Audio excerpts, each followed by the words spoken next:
Je vous demande de vous arrêter. Je crois aux forces de l'esprit. Bonsoir, bienvenue, vous êtes au bon endroit, au bon moment, pendant le 20h sur François Corse via Stella, évidemment. Le reportage que j'ai souhaité mettre en avant est publié sur le site internet des Inrecuptibles. À Istanbul, la culture et la liberté se meurent en silence.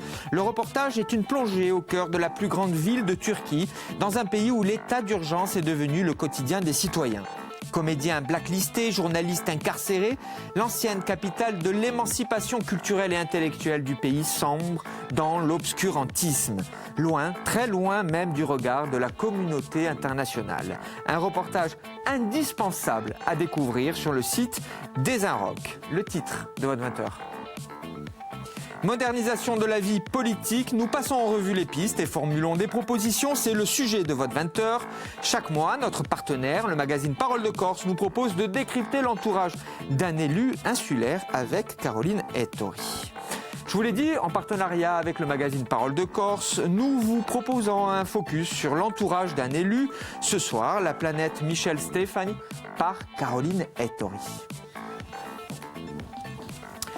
Bonsoir, ma chère Caroline. Bonsoir, mon cher Comment Philippe. vas-tu ? Ça va bien et toi ? Alors, je le répète, à chaque fois, nous retrouvons ta plume dans le magazine Parole de Corse et nous pouvons écouter ta voix, entendre ta voix. Douce voix. Radio.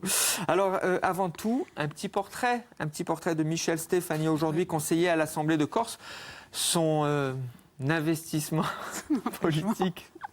Son engagement politique vient de loin, très loin. Oui, très loin. En fait, son engagement remonte à son entrée dans la vie active, dans le monde du travail. Il est entré à 17 ans apprenti ouvrier chez Febeña. Et il a pris de suite sa carte au Parti communiste. Et il s'est engagé aussi syndicalement auprès de la CGT. Donc un engagement double, politique et syndical. Et son discours est façonné par ces deux engagements. Parce que quand Michel Stefani, quand on l'entend à l'Assemblée de Corse parler de désindustrialisation de la Corse, parler également de casse sociale et de mondialisation, ce ne sont pas que des concepts pour lui, puisqu'il les a vécus personnellement. Alors, qui sont ses partenaires ? Alors les partenaires, évidemment, on se tourne du côté des communistes et associés. Dominique Bouqui, ancien président de l'Assemblée de Corse. Josette Ristérouche, avec qui il siège, toujours à l'Assemblée.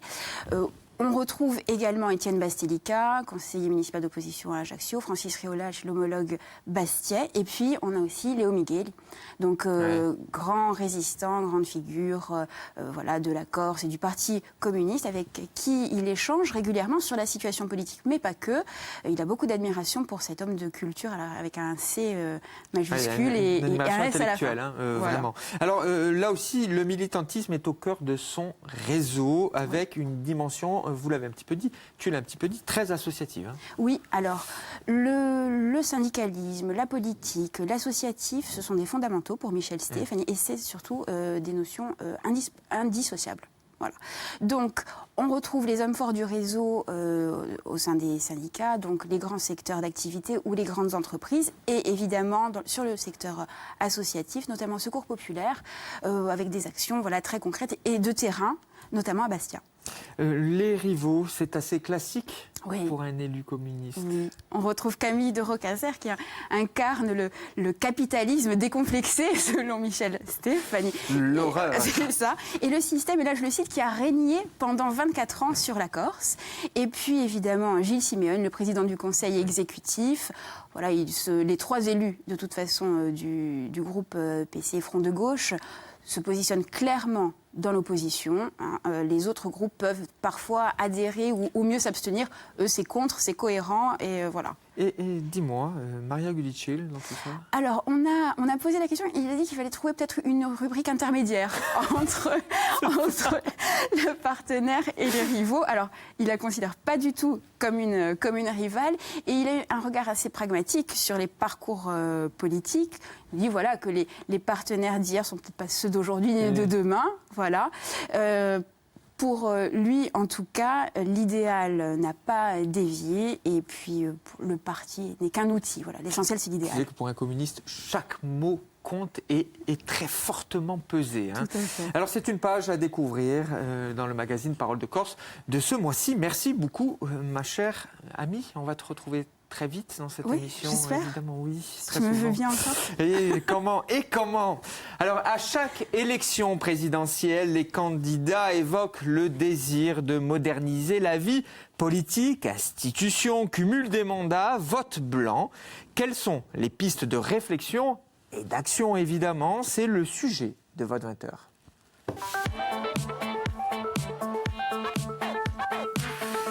Bonsoir. Bonsoir. Marie-Josée Arriguilandine, journaliste. Jean-François Cazal, Bonsoir. bâtonnier au barreau d'Ajaccio. Vos propositions, vos avis sur cette volonté de modernisation de la vie politique, avant tout, pour bien planter le débat, pensez-vous que ce soit nécessaire, indispensable? Marie-Jo. Il faut toujours se moderniser un petit peu dans la vie. On ne peut pas rester sur des vieilles choses en permanence. Parfois, le conservatisme, ça a du bon, je ne sais pas. Oui, ça a un petit peu de bon.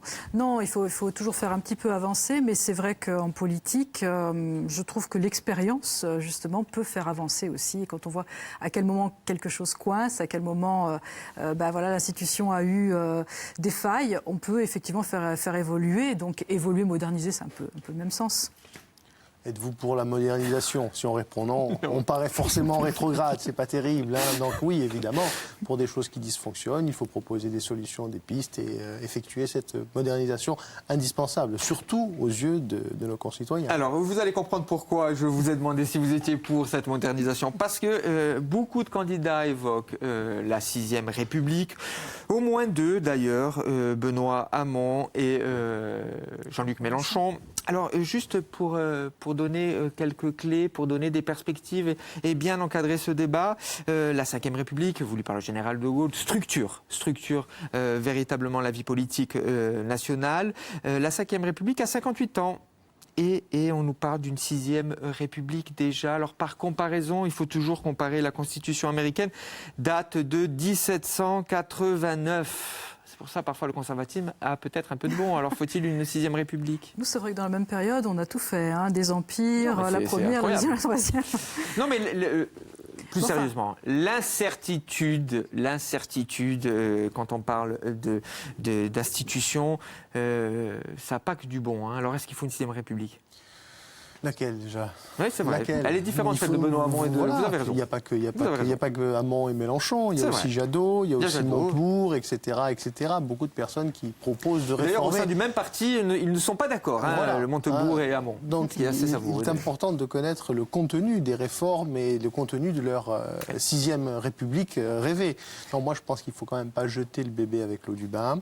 La 5e République, il y a beaucoup de critiques, il y a beaucoup à dire là-dessus, mais c'est quand même quelque chose qui a fait ses preuves depuis 1958. Stabilité, c'est ça. Stabilité qui est passée par beaucoup d'épreuves, notamment l'épreuve de la cohabitation, hein, qui était pourtant la 5e République, c'est pas du tout faite à l'initiative et à l'entame pour cela.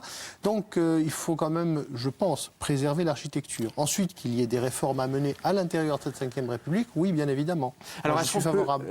alors, on évoque la 6e. Vous avez raison, Jean-François. On ne sait pas de quelle 6e République il s'agit véritablement, mais nous, on va essayer de donner quelques pistes, hein, tout de même. Alors, parce que j'évoque la 5e et la 6e République, est-ce qu'on peut toujours parler vraiment des institutions du général de Gaulle et de Debré quand on est passé au quinquennat voulu par Lionel Jospin, Valéry Giscard d'Estaing notamment, mis en place par Jacques Chirac, président de la République. Est-ce qu'on est encore dans l'esprit de la 5e République? Oui. Est-ce qu'il ne nous manque pas quelque chose, une étape? Est-ce qu'il ne fallait pas aller plus loin? Moi, je pense qu'on est toujours dans l'esprit de la 5e République, parce que nous sommes toujours dans un régime à dominante présidentielle. On dit en France semi-présidentielle, mais à dominante présidentielle. On a essayé d'éviter l'écueil qu'on a connu pendant la 3e et la 4e République, qui était la valse des gouvernements. On changeait de président de conseil pratiquement tous les 6 mois. Donc il y a là une stabilité, c'est ce que nous disions il y a quelques instants, qui est importante et qui a été conservée. En revanche, et vous avez eu raison de le souligner, il y a quand même eu un tournant avec ce quinquennat. De mon point de vue, ça a été une erreur, parce que je trouve qu'on a mis en concurrence sur le temps, sur la durée du mandat, et le président de la République et le Premier ministre. Ce n'est plus infusible, hein. C'est terrible de dire ça, mais le Premier ministre... ça a modifié quand même considérablement et significativement les institutions de la 5e République. Alors, on va s'intéresser à quelques propositions. On va commencer par le vote blanc. Depuis 2014, le vote blanc est comptabilisé à part. Auparavant, il était compté avec les votes nuls. Mais faut-il aller plus loin en le comptabilisant dans les suffrages exprimés? Parce que ça dit quelque chose. Aujourd'hui, encore plus aujourd'hui, le vote blanc. Alors, est-ce qu'il faut le comptabiliser dans les suffrages exprimés? Ça dit quelque chose, ça c'est tout à fait clair, mais on ne sait jamais bien quoi en faire. Donc les pays qui le comptabilisent et qui en tiennent compte, à un moment ou à un autre, ne savent plus tout à fait ce qu'ils vont en faire. Donc on va avoir des majorités relatives au lieu d'avoir des majorités absolues. Ça peut délégitimer une majorité en tout cas. Si voilà, il faudrait en tout cas qu'à partir du moment, dans un cas particulier où le vote blanc est le vote le plus important, là, l'annulation de l'élection devrait être évidente. Mais quand ce n'est pas le cas, si on a 2%, 3%, etc., de toute façon, il n'y aura pas des sièges vides, donc il n'y aura pas de représentation. Ce n'est pas très évident à gérer, mais c'est vrai que s'il dépassait... Là, on est dans un cas de figure assez particulier avec des gens qui sont assez dégoûtés. Si on avait effectivement 25% de vote blanc et puis 22, 23, etc. sur les autres candidats, ce serait vraiment dommage de ne pas en tenir compte et de ne pas complètement repartir sur une élection. Moi, je ne comprends pas une chose. On va partir d'un raisonnement simple. On le décompte, mais finalement, à quoi ça sert si on ne le prend pas en compte, ce vote? Or, un vote blanc, c'est quelqu'un quand même qui se déplace, qui vient au bureau de vote, alors qu'il est peut-être plus intéressant de faire autre chose les jours d'élection quelconque, peut-être même aller à la pêche à la ligne. Il y avait d'ailleurs un parti, je crois, les pêcheurs à la ligne. Et il se déplace, il vient voter, il exprime quelque chose, et un vote blanc, ça peut être une expression forte pour qu'on ne le comptabiliserait pas. Moi, ça m'échappe. Et je suis pour la comptabilisation des votes blancs dans les suffrages exprimés. Mais ce qui est étonnant, c'est que Marie-Jo, mais on a le sentiment qu'on est allé, on a fait un pas, mais on n'a pas continué. Oui, pareil, 5e République, 5 ans. À chaque fois, c'est le sentiment en tout cas qui se dégage. dégage. Parce que le vote blanc, c'est un vote ou blanc ou un bulletin blanc ou une enveloppe vide. Mais il y a tout un tas de votes nuls qui sont aussi des votes contestataires. Comme par exemple, au deuxième tour, vous mettez les 2 bulletins du candidat, c'est un vote complètement contestataire. Il n'est pas vote blanc. Alors, comment on fait pour gérer tout ça? Il y a plein de votes nuls qui sont aussi des votes qui disent quelque chose. Mais qui peuvent être aussi des votes qui sont le résultat d'erreurs. Des personnes qui mettent 2 bulletins ou qui se trompent, ce qui n'est pas le cas pour le vote blanc. Voilà, ce qui n'est pas le cas pour le vote blanc. C'est une véritable conviction qui est affirmée en disant, moi, aucun des candidats qui se présentent ne m'intéresse et je décide de voter blanc. Donc, étant donné la force de ce vote, de cette expression, oui, de mon point de vue, il convient de le prendre en compte et de le comptabiliser. 5e République, 6e République, vote blanc. Nous poursuivons dans l'exploration de la modernisation de la vie politique. Le cumul des mandats. Alors, les 2 textes de loi visant à interdire à un parlementaire d'exercer simultanément une fonction de chef ou d'adjoint d'un exécutif local vont entrer partiellement en vigueur à partir de juillet 2017. Mais une nouvelle fois, avec cet objectif de renouvellement et de modernisation de la vie publique, ne faut-il pas limiter les mandats? Oui, mais dans le temps. Ah oui, dans le temps aussi. Oui. Est-ce que c'est pas ça le plus intéressant? Enfin, moi, je suis favorable. Moi, je suis favorable à 2 mandats, ou 12 ans, ou 12 années, pendant 2 mandats successifs, ou 12 années. Moi, j'y suis favorable. Ça, justement, ça... je pense qu'on pourrait éviter cette professionnalisation de la vie publique et de la vie politique. Vous le disiez dans une précédente émission. Tout à fait. Moi, je n'y suis pas favorable. Et je pense qu'avec cette limitation des mandats dans le temps, ou à 2 mandats, ou pendant une période de 12 ans, qui correspondrait en fait à 2 mandats de 6 ans, je pense que ça créerait de facto et obligatoirement un renouvellement de la vie publique. Surtout qu'on voit qu'en ce moment, c'est Alain Juppé qui le disait il y a quelques jours de cela, il disait « moi je n'incarne pas le changement » et j'ai bien compris le vote des Français qui voulaient un changement, un renouvellement et de la vie publique et de la vie politique et des hommes politiques. Eh bien, par ce biais de la limitation, l'interdiction de plus de 2 mandats, je pense qu'on pourrait arriver à un renouvellement. Et ça forcerait aussi les partis à faire en sorte de créer et de faire monter des jeunes en leur sein qui pourraient prendre des responsabilités. Parce que là aussi, la loi sur le cumul des mandats, ce sont 2 mandats exécutifs, mais le véritable intérêt, c'est le temps, la modernisation, le renouvellement, il se fait dans le temps. Et d'ailleurs, peut-être même, c'est une question que je vous pose, tiens Marie-Jo, peut-être même que ça permettrait d'éviter une certaine forme de clientélisme. Ouais, ça, c'est évident aussi. Alors, c'est vrai que sur la durée, moi, je suis tout à fait d'accord. Il faut qu'il y ait une durée, qu'elle existe, parce qu'on ne peut pas travailler non plus Non, évidemment, quand on parle de cumul d'emploi, il faut une Donc, durée. il faut quand même, effectivement, 2 mandats, 12 ans, c'est peut-être bien pour mener des choses à terme, parce que le problème du quinquennat aussi, c'est ça, c'est que 5 ans, c'est très court quand même pour mettre les choses en place. Donc, du coup, on lance des choses, et puis le suivant s'attelle à les démanteler au lieu de progresser. Donc, c'est un peu là, ça compte pour rien, ces dernières décennies, c'est pas terrible. Donc, oui, c'est vrai qu'il faut absolument que les mandats soient... enfin, qu'il y ait moins de cumul de mandats, en tout cas, déjà pour que l'élu, effectivement, travaille et sache de quoi il... Parce que là, il y avait un moment où physiquement, c'était impossible d'être quand même sur tous les fronts, même avec des attachés parlementaires exceptionnels. Et puis, en même temps, ça fait effectivement, vous cédez votre place de maire parce que vous êtes parlementaire. Il y a effectivement un jeune qui monte. Et là, on se retrouve en ce moment avec quelque chose qui nous a tous stupéfiés, c'est que les gens qui sont en train de monter, que les Français ont fait monter dans les primaires, ce sont des gens qu'on connaissait bien, mais pas tant que ça, parce qu'effectivement, les places ne sont jamais disponibles et les jeunes n'ont pas de possibilité de s'exprimer. Donc on cherche des plans B, on n'en trouve pas. Alors quand on évoque la modernisation de la vie politique, que les choses soient claires, on ne parle pas uniquement de la présidentielle, on parle à tous les échelles de la vie publique. Le cumul des mandats dans le temps, c'est aussi valable pour les mandats locaux, nous sommes d'accord. Oui, tous les parce que vous mandats. parlez de clientélisme, mais c'est vrai que le clientélisme touche plutôt les élus de proximité, bien sûr. Nous allons poursuivre dans cette exploration. La dose de proportionnelle, vieille rengaine, stabilité politique, enfin, paraît-il, ça remettrait en cause une stabilité politique, la proportionnelle, mais cependant, cela permettrait peut-être d'avoir une vue d'ensemble des véritables forces en présence en politique. Est-ce que vous êtes favorable ou pas, Jean-François ? Une représentation plus fidèle, à un instantané, un cliché plus précis, plus fidèle, encore une fois, des forces politiques en présence. Alors, ça remettrait en cause la stabilité ? Non, si on introduit une dose de proportionnelle. Il est évident que la proportionnelle intégrale pourrait nous faire revenir en arrière au régime passé que nous n'avons pas connu, mais qui ont causé beaucoup de problèmes sur la vie publique, pour la vie publique et politique. Mais une dose de proportionnelle, oui, moi j'y suis favorable. Marie-Jo ? C'est vrai que c'est plus difficile à gérer certainement, mais en même temps, on comprend qu'il y a une partie des citoyens qui n'est pas du tout représentée. Et ça, c'est un petit peu dommage. Alors après, c'est vrai qu'une proportionnelle totale, je pense que c'est ingérable. Ou alors, il va y avoir plus de temps de transaction dans la salle des 4 colonnes que de travail vraiment sur les textes de l'Assemblée. Donc ça va être difficile. Puis les alliances pas possibles, un peu étranges. C'était le cas des dernières républiques, des précédentes républiques. Tout à fait. Mais c'est vrai que la 4e République, elle a deux couloirs. C'est ça. Donc il faut s'arranger. Pour là, le président a le droit de dissoudre l'Assemblée, mais il faut que son Assemblée soit gérable. Autrement, les lois passeront jamais. On aura, comme pour certaines lois, 78 000 amendements. Non, ça sera pas possible. Non, il faut une majorité pour gouverner un public. Je comprends qu'on puisse être très frustré quand on a voté pour des partis et qu'on n'est pas du tout représenté. Ça, c'est un peu dommage. Il y a des voix qui doivent être entendues. Autre proposition qu'on entend souvent, la suppression du Sénat. Alors quand on a un modèle présidentiel, enfin en tout cas avec 2 chambres comme en France, le Sénat et l'Assemblée nationale, les textes, souvent, le va-et-vient législatif, le circuit législatif est très long et entre le désir de mettre en place une réforme et la réalité concrète sur le temps, souvent le mandat est passé. Souvent le mandat présidentiel, en l'occurrence, est passé. C'est vrai. Est-ce qu'il ne faudrait pas aller plus vite ?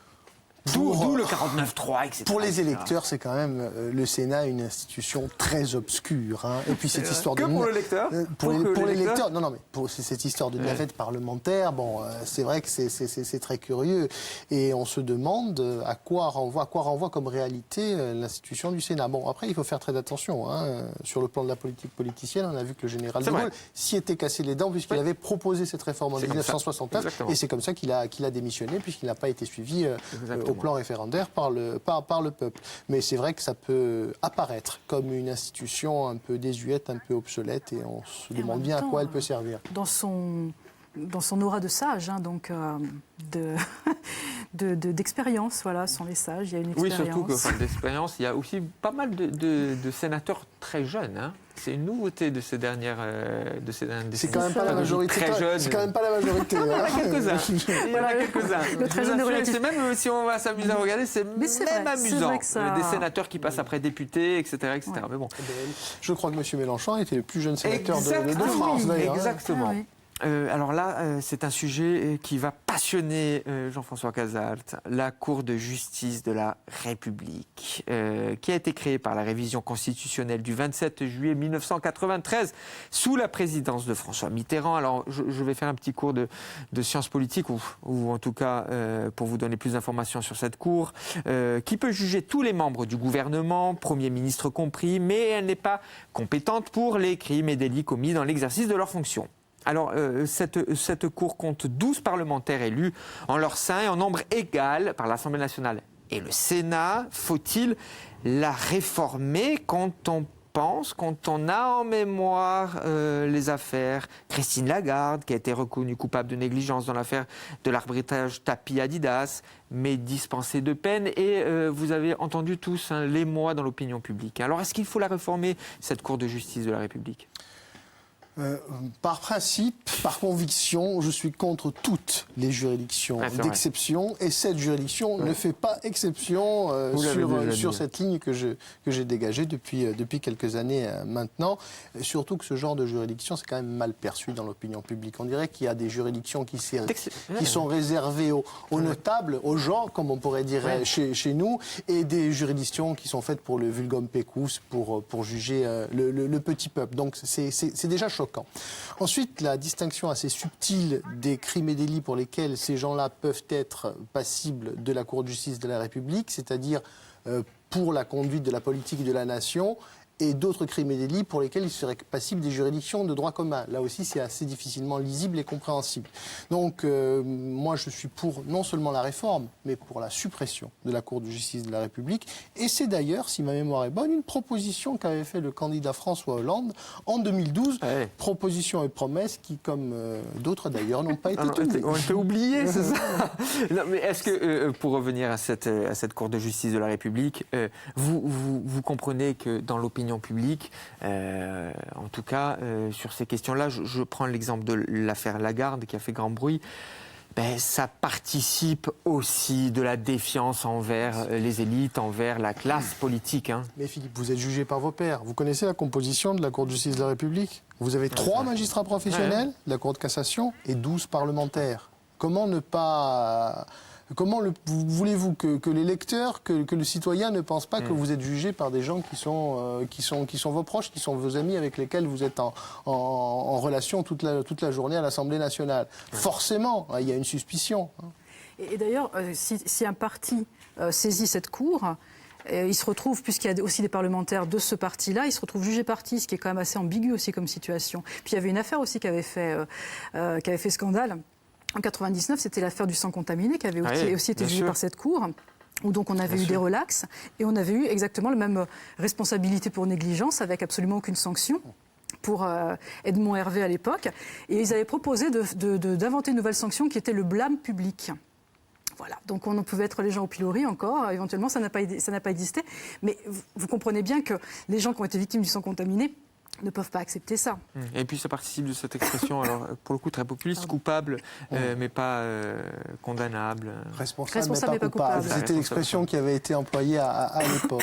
La dispense de peine, vous faisiez référence à l'affaire de Christine Lagarde. Moi je ne connais pas ce dossier, sauf ce que j'ai pu en lire dans la presse, et je me garderai bien de la commenter, mais il faut savoir que la dispense de peine, c'est une condamnation, en tout cas une sanction qui est assez rarement prononcée par les juridictions. Dispense de peine, ça veut dire que vous êtes condamné, que vous êtes coupable. Mais on ne vous met pas de sanction en quelque sorte. Donc ça peut paraître curieux. Vous avez fait quelque chose de mal, au vu de la loi, vis-à-vis de la loi, vous avez fait quelque chose de répréhensible, mais finalement, effectivement, vous n'êtes pas condamné. On se dit que c'est une justice de caste. Alors ce n'est pas un programme présidentiel que nous vous avons proposé, mais en tout cas, nous avons essayé de vous donner quelques pistes de réflexion concernant ce sujet passionnant, la modernisation de la vie politique. Je vais vous demander de répondre à cette question pour terminer, 40 secondes. Marie-Jo, c'est avec vous. Modernisation de la vie politique, cela permettra-t-il de restaurer de la confiance ? Alors ça pourrait effectivement restaurer de la confiance, surtout si on fait un petit peu plus intervenir le citoyen. Il y a pas mal de candidats qui ont ça aussi dans leur programme. Oui. Il ne faut pas oublier aussi qu'il y a des candidats qui sont élus, qui viennent des citoyens. La première citoyenne, c'est Charlotte Marchandise. 40 000 Donc, votants. 40, il y a quand même le citoyen. Il y a aussi cette candidature d'Alexandre Jardin qui peine à trouver ses parrainages, mais qui était aussi intéressante parce qu'elle se dégage de tout parti politique et s'organise avec les faiseux, donc les gens qui font et qui ne sont pas forcément des politiques.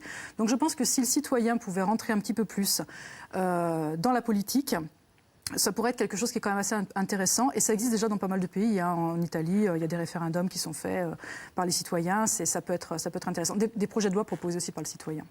Le citoyen qui intègre les mécanismes de décision de la vie publique. Parce que ça, voilà, ça peut ne pas parler à tout le monde parce qu'il y a des gens qui sont complètement, qui n'ont pas d'intérêt là-dedans, mais il y a des gens qui sont très pointus, des citoyens qui sont très pointus et qui pourraient vraiment nous aider.